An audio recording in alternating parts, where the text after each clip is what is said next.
Good. Thank you everyone for coming in. And some of my friends asked about homeschooling, especially Indian Express covered, uh, and it will be recorded and it will be shown to you also. Yeah, sure. Yeah, thank you. So when Indian Express covered our experiment with the homeschooling, there was quite a bit of an interest, and a lot of people were asking, especially some of my friends, they were all asking me to have this kind of a session. So I thought I'll have it. I didn't expect this much of a interest. There were about 21 people who signed up. Let us see where this goes. So let me share my screen. I hope you're able to see my screen. So, so the this is the agenda that I have. Why we started. So there are 5 trigger points that made me to start homeschooling. And then we had some starting troubles. I'll share those starting troubles that we had. Uh, Not everything was fantastic when we started. And then we found our rhythm. I'll tell you how we found our rhythm, what's the kind of a schedule we have, and how we are going about doing it. And I'll touch upon some of the frequently asked questions. We have been doing this now for about 3 years. Come this September, we would complete 3 years doing homeschooling for our kids. So I have helped people uh, get into homeschooling. I've seen others do homeschooling. In India, homeschooling is not that popular. Not many people do it, but I am aware of a lot of people doing in India as well, starting to do this. So I talk to other homeschooling parents and everything. So from all of those things, there are certain frequently asked questions. I'll talk about it, and then any Q&A at the end, we will talk about it. Okay. And if you have any questions, keep putting them in the chat. I'll try to answer as and when it comes through. Okay. So why we started when we so this is the first trigger point. So in 2006, I'm sure most of you would have heard this particular TED talk. This is a very popular one, millions of views. Uh, in this particular one, Sir Ken Robinson talks about schooling, learning, education, and what's the difference. One of the point that he says is there are a lot of, I mean, if you have not watched this particular talk, I would highly encourage you to watch this particular thing. Even whether you are interested in homeschooling or otherwise, this is a very good talk. You should watch it. But purely from a homeschooling perspective, one thing that hit me hard, of course, at that particular point in time, I had married just a couple of years back. Uh, I got exposed to homeschooling when I was in Europe. I was in Europe for about 6 years. A lot of my colleagues were homeschooling their kids. It was very new to me because I was never, as you know, in India, we don't homeschool kids. So I wasn't aware. So it was intriguing. So I asked a lot of questions. I came back, got married. I was like now I was interested in my own career progression. I was watching this particular TED talk. One of the things Sir Ken said is that we don't know what the world is going to be in 5 years because technology, socioeconomic changes, political changes, legal changes, all of these are changing. So we do not know what the world will be in 5 years' time, but we are educating our students for that particular world with a fixed schedule and a curriculum and everything. That made me think this is true, right? Like, I mean, we don't know what's going to happen. That is what we say in our offices. We need to be ready for the future that's going to come in. But we are educating our kids as if we know exactly how the job market is going to be in the 20 years. And as he says, there is a hierarchy of subjects, math, engineering at the top. Bottom is the art. And we think that we know how the world will be and we are educating our kids. So that made me think, of course, it was a data point. I wasn't acting on it. It was just a note in my notebook, and I had that. I watched another interesting uh, TED talk. And again, if you are interested in homeschooling, you should watch this. This is by one professor, Sugita Mitra. He conducted a very interesting experiment, and he was talking about it. So what he did, again, this is in he did something in 2005 2006, but he was talking about it in 2007. And what he did was, he would put a hole in the wall and put a computer at the back and just open it. So this, he first did it in Delhi, and people, the kids in the slum area, they will come in, they will type something, and what he observed was, over some period of time, 6 months or so, kids learned how to use computer, how to browse internet, and learned certain things on their own. So it was for him, it was a intriguing thing. So what he did couple of experiments in India itself, somewhere in UP, somewhere in South India, all slum areas, villages, nothing to do with, like, I mean, they are literate students kind of a stuff. And everywhere the same results will come in. Then he went and did the same thing in Africa also, and same results. So what his conclusion was, kids know how to learn. You have to be a facilitator of the learning. So provide them an environment, provide them tools, don't crush their curiosity. Both Sir Ken Robinson as well as Professor Sugita Mitra, what they were pointing to was that we crush the curiosity of kids. We need to facilitate their learning, and mostly the school systems are crushing that. So that's the point that they were saying. And again, these two data points, I picked it up. I used it mostly for my own learning. I will talk about it as we go along. Uh, but these two data points were there. Then when I became a CTO, about 10 years back, I became a CTO. I was going around in the Tri-City area that I am in. Some of the top colleges, we would hire some of the top ranking students from the top colleges.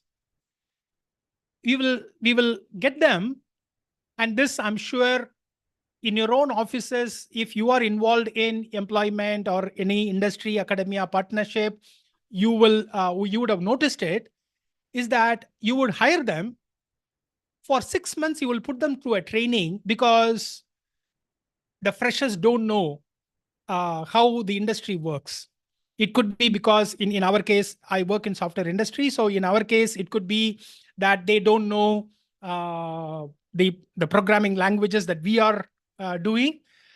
Or it could be that they don't know how to talk to clients. They don't know how to work in projects, and so on and so forth. And this would happen every year. And I'm sure many of you have witnessed this as well. And that got me thinking.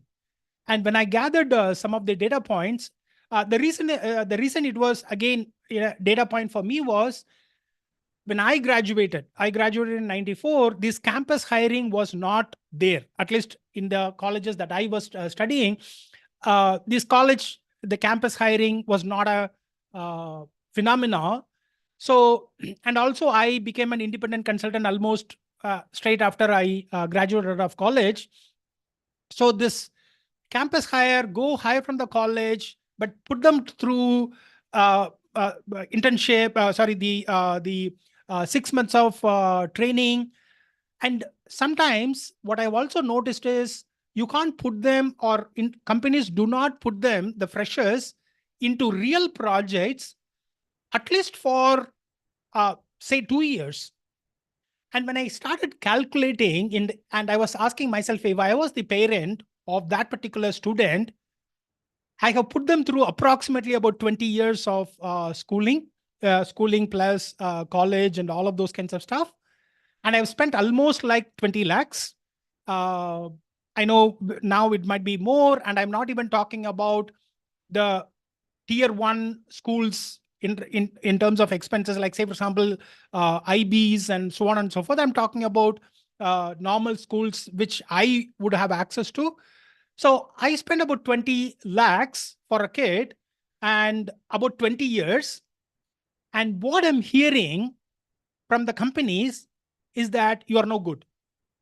Your kid is not good. I can't really put them in project. I need to retrain them. And I was, this doesn't make any sense. I have spent 20 lakhs, 20 years, and why can't they put them in directly into projects? Okay. The fourth data point was COVID. like every other digital transformation for us, that was a point. Until the earlier one I said, the third data point that I said, these are all data points, they were all going in my mind, but I wasn't really doing anything about it. I was just, it was all there and I was thinking deeply about them, but I was never doing anything about it. In COVID, everybody was home, kids were home. In fact, the reason why I didn't think about any alternate schooling was also until COVID hit, my two boys, I have two boys, and they have also joined this particular thing. I will ask them to talk as well, share their experience. They never cried going to school. Never, not even once they cried going to school. They were all looking forward to going to school. So I didn't have any reason to even consider that or take action on that. But COVID made us think a lot, and their ranking started plummeting. They didn't study well. They would go and play something else. Uh, they lost interest in studies. All of those things started happening. And I'm sure if you had kids at that particular time, you would know what I'm talking about. So that made us think and have a lot of conversations. And so I started talking about homeschooling to my wife and kids. They were not interested. They didn't want to take it because, again, I mean, it's not a common thing. They've not heard about it. So we talked almost for a year. I didn't want to force anything. I wanted concurrence of everybody. So we almost talked for a year. It went on and on and on. And the next educational year came in. I still paid the money for the whole year. But somewhere in June, July is when my wife started researching on homeschooling. She started saying, okay, what is homeschooling? Why, I'm talking about this. And are there any homeschooling in India? So she would come and tell me, oh, you know what? These three people are doing it in Chennai. This person is doing it in somewhere else, and so on and so forth. So we started having a lot of conversations around homeschooling. Again, we did not decide. We were still discussing. The final point was my friend here, he has joined KK. He introduced me to another friend who has become a really good friend and a mentor in homeschooling, Mahen. He runs a company in Bangalore. I had a podcast with him. You can listen to the podcast in this particular URL, jeju.com/Mahendran K. He homeschooled two of his kids right from the beginning. They didn't go to school at all. It was all homeschooling. So I asked him a lot of questions. I went and met him. I spent a lot of time with him, with his kids. Some of the points that he said was, that is what it made it solid for me, is that homeschooling is experiential learning. It is not having school at home. You're not taking the books, like, for example, 8th standard, 9th standard, and then take the books, and then you are not teaching them at school, at home. You are basically giving them experiential learning. It starts from kitchen. Ask them question, what they are doing, why you need this, why do you like it, and so on and so forth. That gave me a lot of clarity to my wife and I. And that is when we decided, okay, homeschooling is what we are going to go and do it. So we told the school that we are taking the kids out, and then we took them out, and we started homeschooling. So these are the trigger points for us to do it. Uh, and and so, as I said, 3 years back, in 1 September, we decided we are going to go homeschooling completely, and we kicked it off. initially there were a lot of struggles. We we didn't know what to do. Uh, we didn't have any support. There was not a lot of people who do homeschooling in India. So I would always call up Mahin and say, oh, how do you do this? How do you do that kind of a stuff? But subsequently, we found our rhythm. But let me ask one of my boys, Jerry, do you want to talk about how we started? Okay, so I'll mute myself. Come over.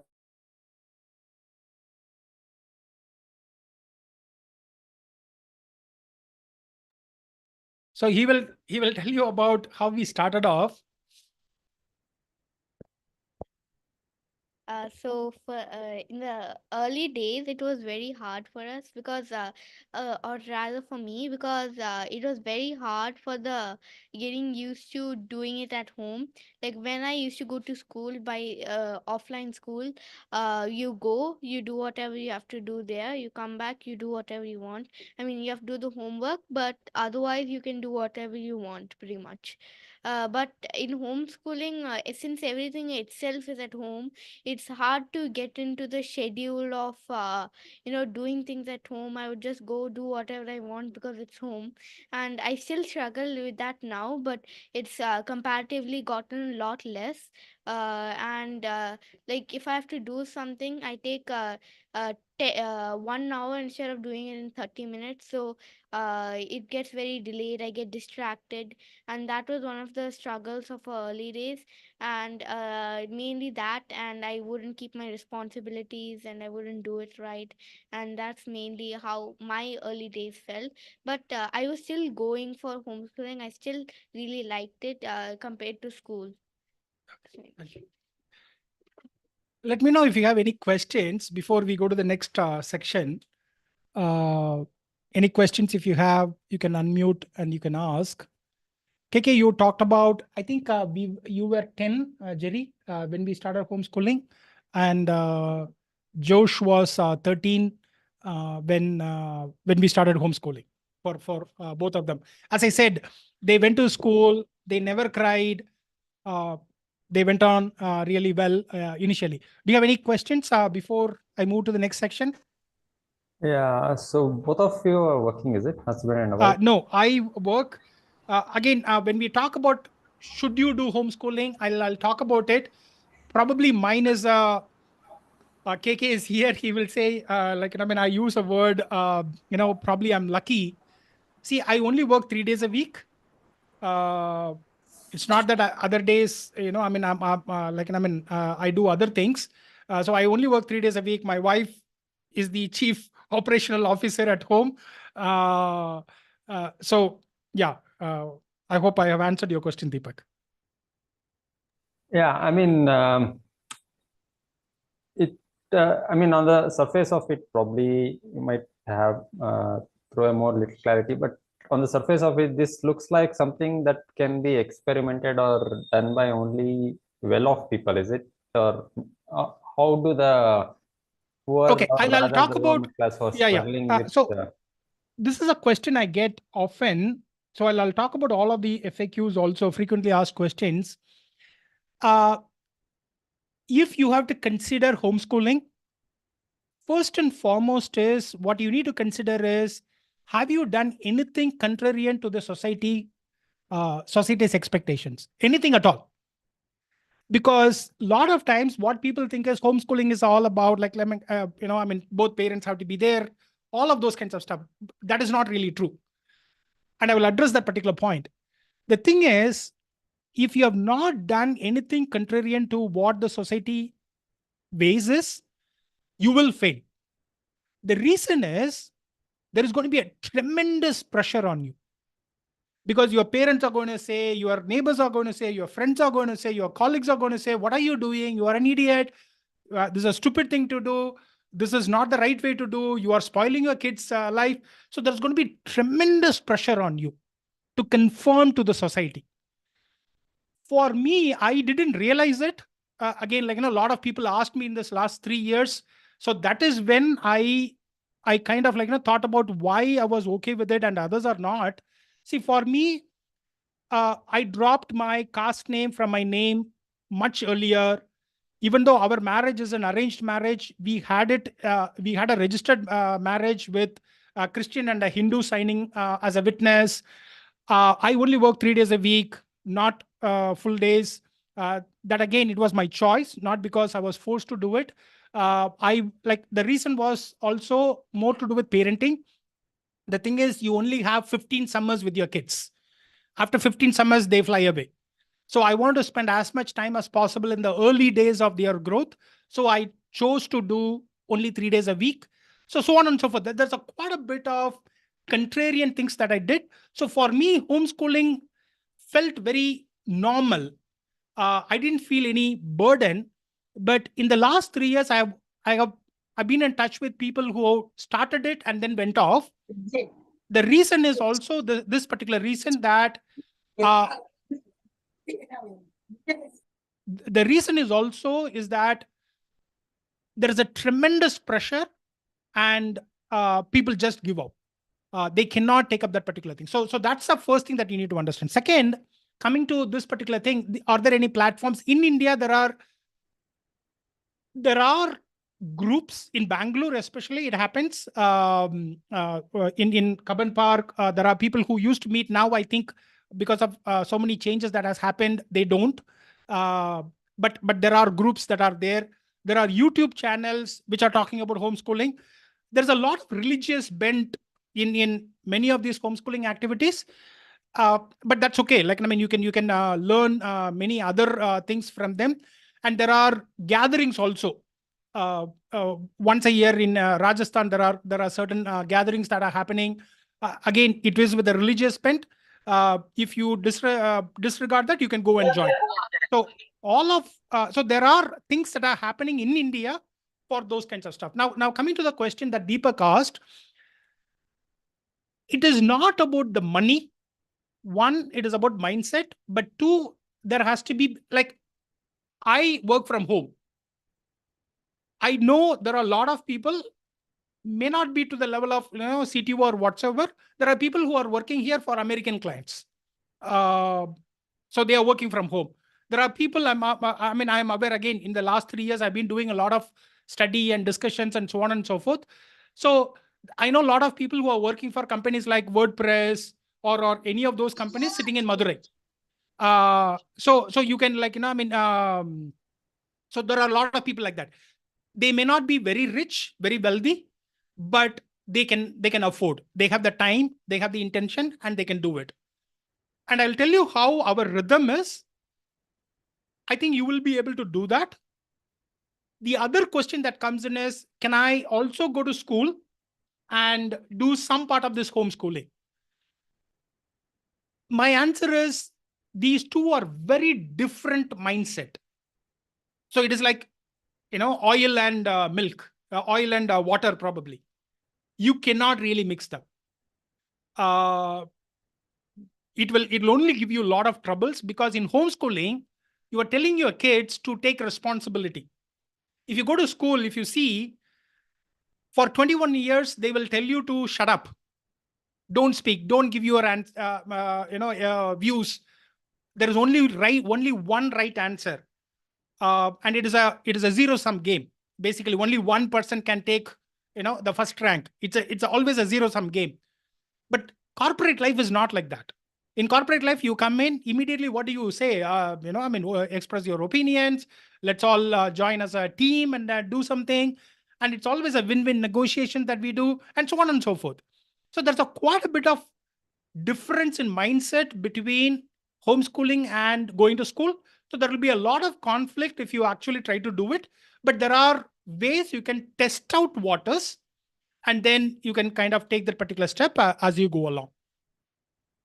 I hope I have answered the question, Deepak. If you have any questions, let me know. Yeah, I think I'll let you carry on. So I have further questions, but I'll keep them to the end, probably. Yeah, thank you. And I mean, we can have another session. I didn't expect this much of interest. It was basically Gagan and then few others who asked. So we can have one more session if it is needed. Okay. So let me go ahead. So I said this is the trigger points. So as I said, initially we had the troubles about with respect to curriculum, schedule, and all of these kinds of stuff. Like, I mean, again, discipline, right? I mean, in school, there's always a teacher who will guide and all of those kinds of stuff. We didn't have any of those things. So we had a lot of troubles for first 2 quarters. We had quite a bit of problems. Uh, so how we found our rhythm is, this is a learning framework that I follow. I've been interested in self-development. So this is a framework that I developed for myself. So to learn any subject, I follow consume, produce, and engage. Consume in the sense of, like, I mean, you learn from books, workshops, all of those kinds of stuff. You learn. But then if you are consuming, you're only taking probably about 30-40% of whatever that you have learned, whatever you read, or whatever you consumed. But you need to produce something with it. Maybe a presentation, maybe coding, maybe an application that you create. So that's how I learned. Like, now, if I want to learn about mobile app development, I will read about it, I will see a workshop, but then I'll go and create a mobile application on my own. But then again, you are only learning one perspective of that particular subject. Only when you engage with others, you will get the other side view of that particular topic. For that matter, anything, like, for example, investing, stock market investing. You might learn from the best of the mind. Only when you start investing, you will realize what the difference is. But then again, when you talk to other investors, that's when you will start to get the different viewpoints of that particular subject. So this is the thing that I was following. I said, I'm going to follow the same framework for teaching my kids. So I said, I'm going to teach them with stock market. So I started with stock market. I started teaching them about stock market.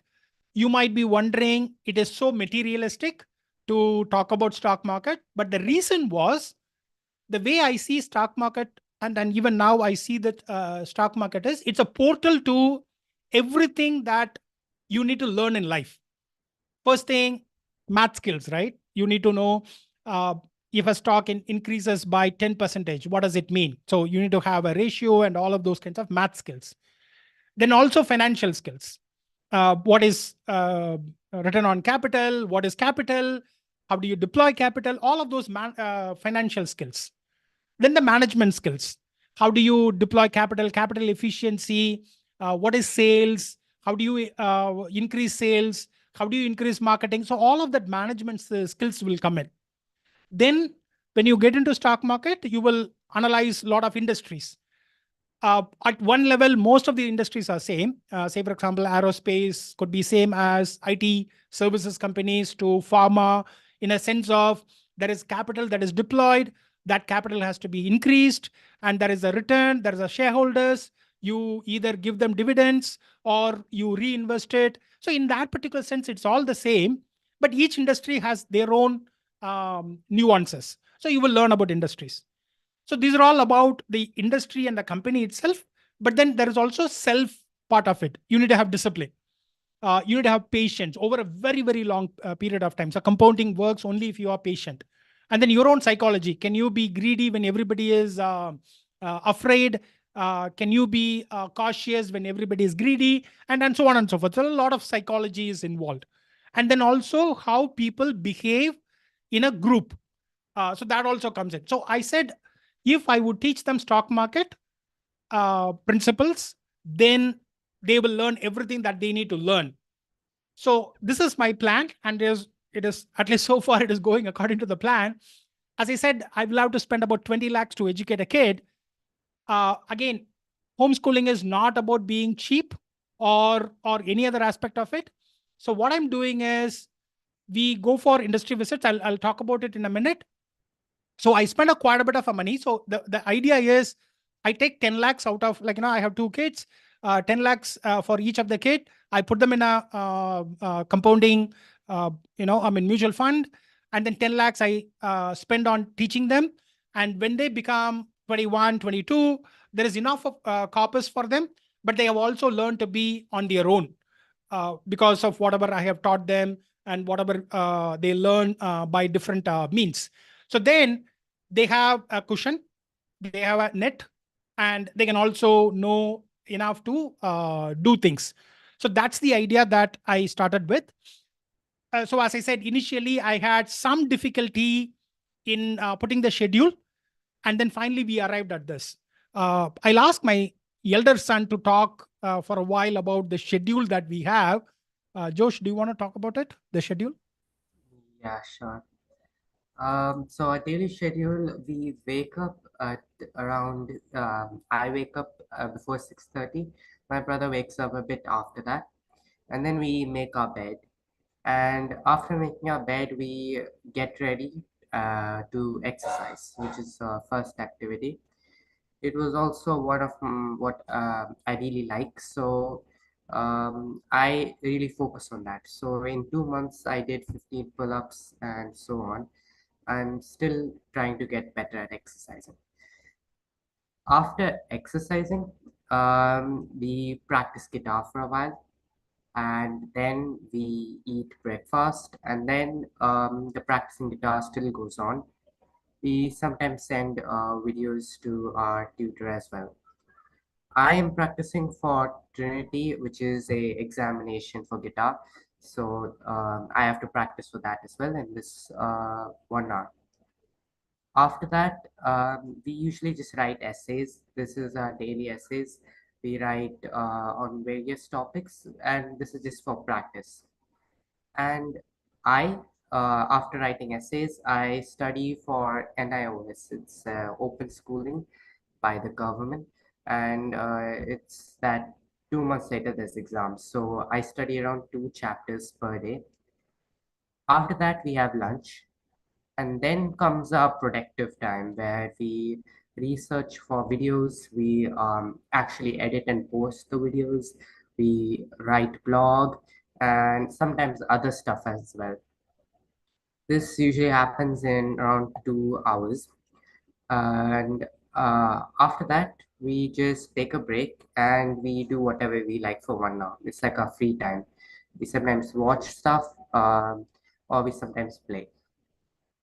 After that, we have, I sometimes practice guitar, or we also do Max and Tamil, which is another thing we learn. After all this, that's basically our schedule daily, but it does change, for example, on Sunday when it's like a no screen day. We don't watch screens. And usually during this time, we go to church, and after that, we go play with our friends or stuff like that. Thanks, Josh. Yeah, this is streaming to YouTube. I'll send you that YouTube channel link. Aditya, you will be able to watch it, and you can subscribe it also. So let me put that also.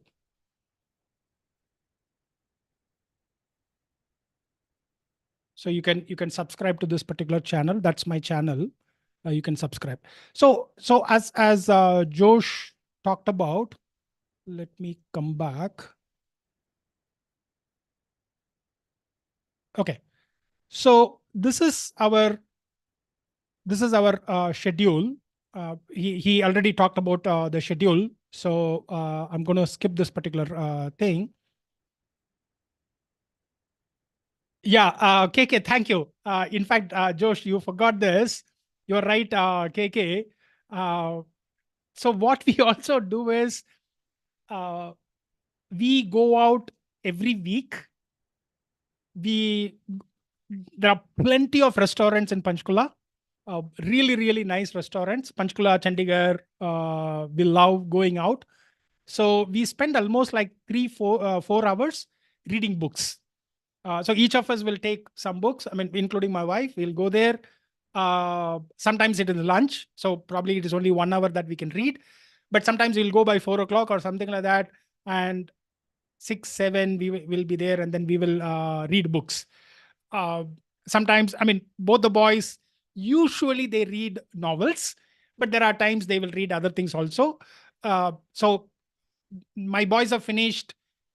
There's a book called PMBA, Personal MBA, fantastic book. It gives you all the principles and concepts of MBA in a really nice manner. That is something that they have done. And my elder boy is studying for NIOS. So that's he has stopped with PMBA. But my younger boy has started reading Robert Greene's 48 Laws of Human Nature. Yeah, 48 Laws of Human Nature. So that's what we do. So we take them to industry visits. My friends, now Sukhwinder ji is here. Like that was the first visit we did. I did tell Sukhwinder ji, you know, I'm doing this experiment. You need to support me. You need to explain to them about the industry, how you operate and everything. He was very kind enough to do it and kind enough to entertain all kind of questions my boys asked. And, that was the first. It really went on well. My boys really liked it. So I asked around my friends. So Manish was another one who was having a company at that particular point in time. Now he has become a VC. So I asked him, can I bring my boys? Again, he was very, very generous enough with the time. I think he spent probably about 4 hours with the boys, explaining what that company is, how he sources products, and all of those kinds of stuff. Really, really, nice friends that I have, because of which boys also started understanding the real. I mean, when you go and see, that's when it clicks for you. You can read, you can learn all of those kinds of stuff. You can watch, but when you are in the company, looking at all of these things, that's when it kind of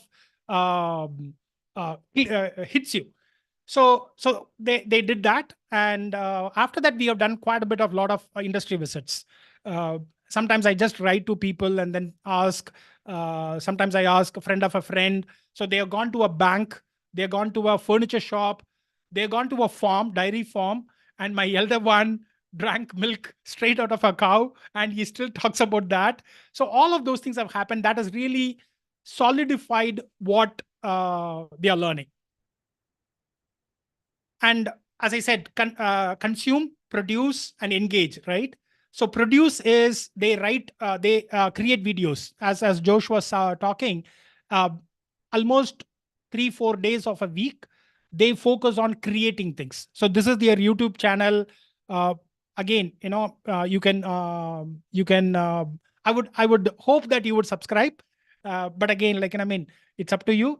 But they now Josh is talking about mutual funds, and Jerry talks about mostly cooking because that is what he loves. So he is learning. He has learned to make paneer butter masala, focaccia sandwich, and so many other things. And so I'm really glad how they are shaping up. So they also write a blog. Both of them write a blog, again, about whatever they are learning. Initially, there were a lot of misunderstandings and all those kinds of stuff. But now they are really into it. They know how to write, and they use AI tools to record, transcribe, and publish, and all of those kinds of stuff. I'm really glad how they have turned up. So I will talk about some of the questions that I often get asked.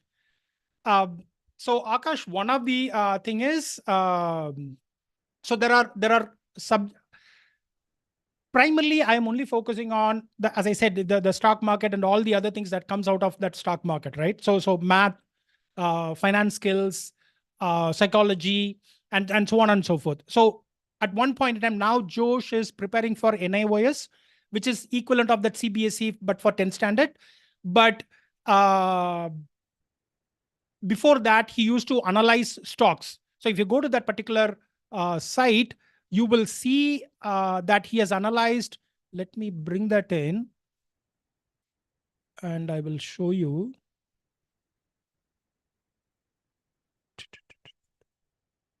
So you can see here, so this is one from where he went for the industry visit, and he had this, and he was interested in history. So he talked about Chola Empire and Greek and all of those kinds of stuff.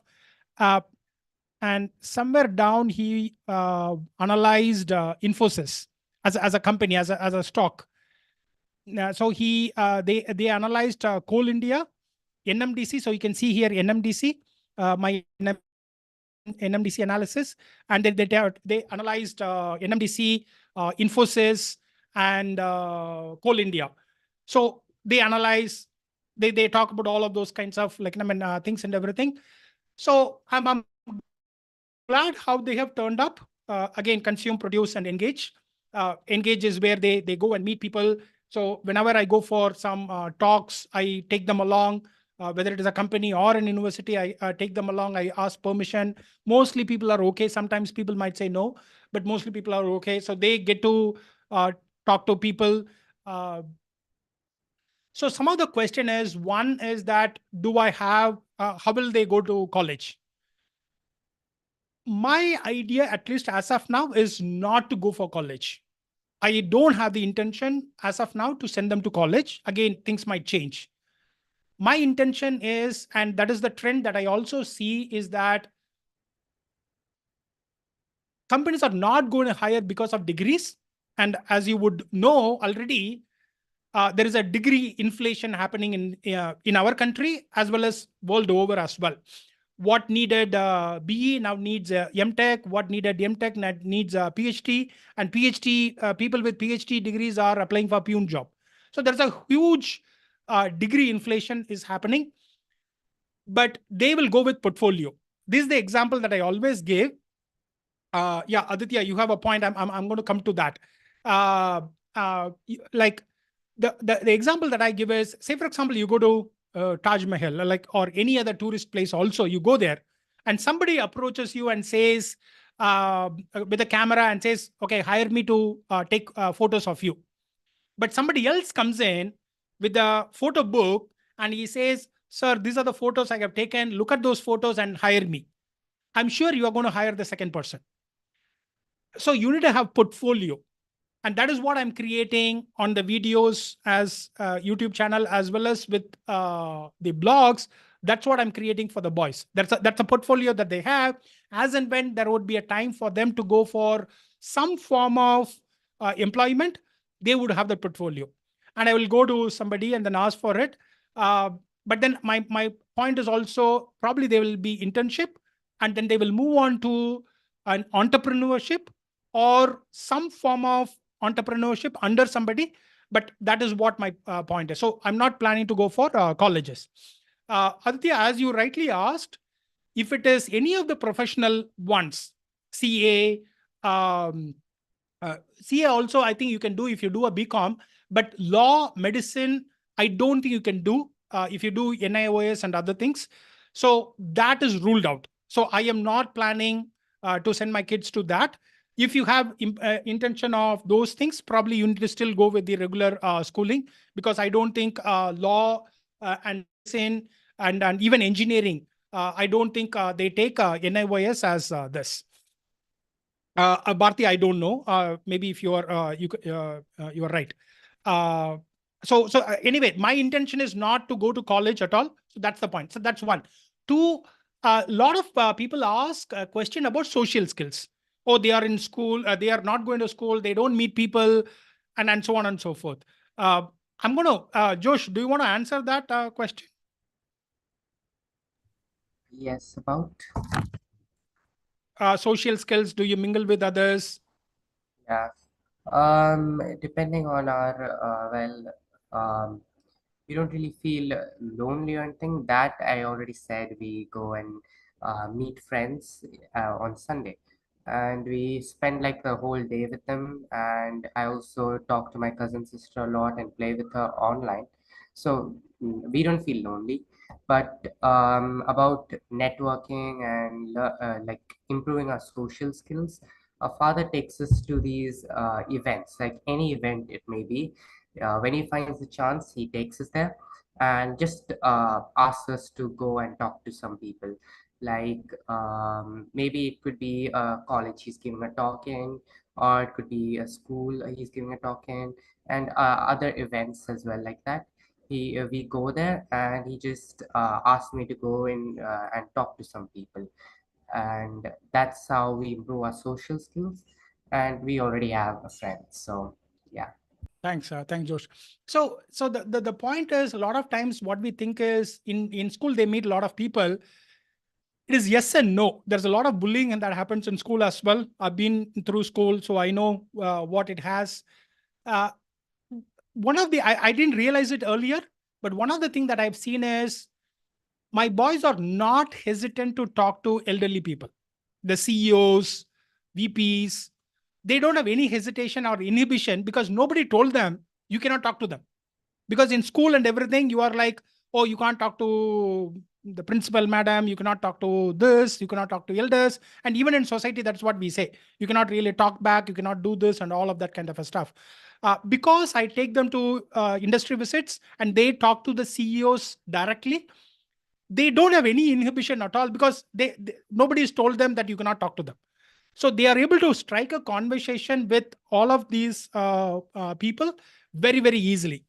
So in a way, yes, they may not have their own peers as to talk. But again, as my son said, he talks to, so when we go to Bangalore, my sister is in Bangalore. When we go to Bangalore, they move around with all the friends in Bangalore. When we go to church, he meets a lot of people in church. All of them, I mean, they talk. So they do have friends. But again, the another thing that you need to understand, this is homeschooling, not cave schooling. I'm not isolating them into some kind of a isolated place, right? So children are prone to talk to everybody. So that's about social skills. College, I already talked about. Now, let me know what is co-learning. Deepak, if you may say that. I don't know what is co-learning. Oh, studying with peers. I mean, they don't have any peers. uh, See, that's why I said, I mean, this homeschooling in entirely a different mindset and a thought process. Uh, it is not like what happens in school. It's kind of another school that's happening. Uh, oh, this is very easy. Aditya, so Aditya is asking, I'll read out the question and then I'll answer. How to inculcate discipline, work ethic, and so on and so forth. Uh, uh, any of you, I mean, both of you boys, any of you want to take this particular question? How do you have discipline? Uh, I don't know whether you would know what is work ethic, but discipline, do you want to answer? Josh, you want to try it out and then I can answer. I mean, yeah, I could try. Um, Discipline, it just came to us over time. By doing the same thing again and again, we developed a schedule, and so it became second nature. So nowadays, immediately after exercise, I just come down and I play guitar. And since homeschooling is about what you're really interested in, I can go with guitar for like 1 hour and I won't feel bored. Same goes for editing too. I really enjoy editing. And researching, if I research about an interesting topic, I can also do that for a long time. So motivation isn't necessarily required because we enjoy the things we do. But otherwise, I don't know about the motivation part for other things. You're muted, pa. Thank you. So obviously there is a lot of discipline I need to do. At least in the initial days, there's quite a bit of a discipline I need to do. I need to look at what they are doing and then how they are doing. Are they really doing what they are saying that they are doing, and so on and so forth. But you don't have to really be a helicopter parent because, as Josh said, when they are interested, they will go deep into that particular topic really, really well. So that's one. Like, I mean, discipline is not really needed. Discipline is needed only if you have to force them to do what they don't want to do. When you allow them to do what they are interested in do, they'll just go and do it. So that's one. Second, we also have point system. So for everything. So if they wake up before 6:30, there is a point. If they do exercise before 8 o'clock, there's a point. If they take bath before breakfast, there's a point, and so on and so forth. Like, remember, the whole day we have split, and these point systems are determined by these two boys. I only said you need to have these points, so they will come back and said, if we do this, there's a point. should we have 5 points or 10 points, and so on and so forth. At the end of the month, there is a sum, and then we trade it for one thing or the other. Of course, I take 30% of that particular points just to teach them about tax. And maybe I should start earning some GST also. But I teach them that, and that would they would come back and say, okay, I want to buy something in Amazon, or very recently Jerry treated us in a restaurant, and so on and so forth. So they can do whatever with that particular point. So that is what happened. So because of that, there is a lot of motivation for them to earn points. So that's how this happens. Okay.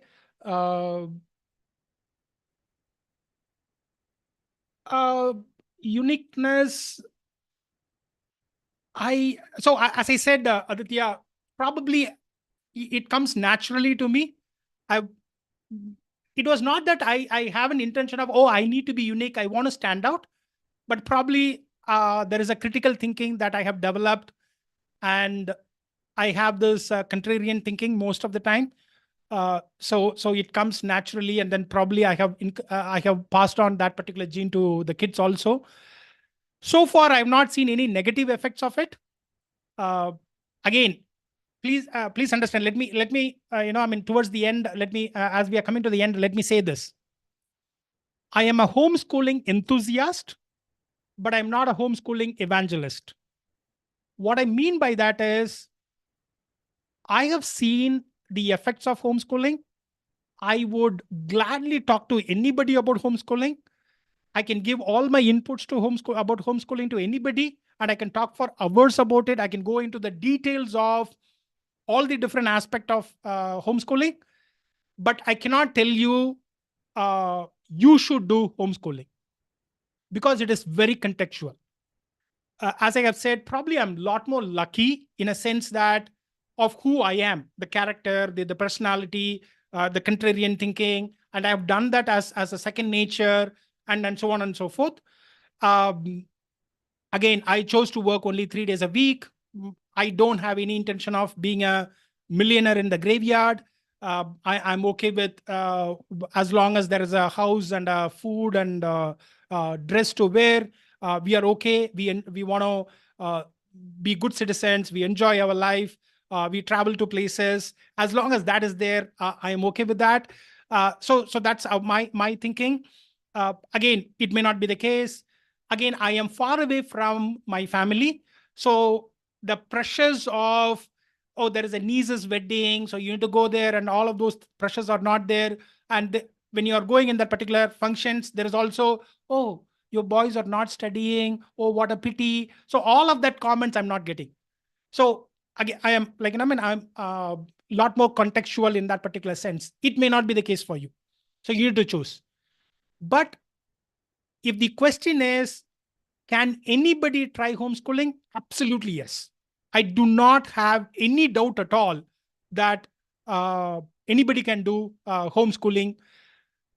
But if your kid is very young, 2-3 years old, what I would encourage is send them to school.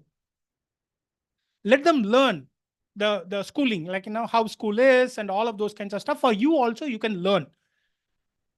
What I would say is, if they are at that particular age, 3, 4, 5 years kind of a stuff, send them to school, but also spend as much time as possible with them.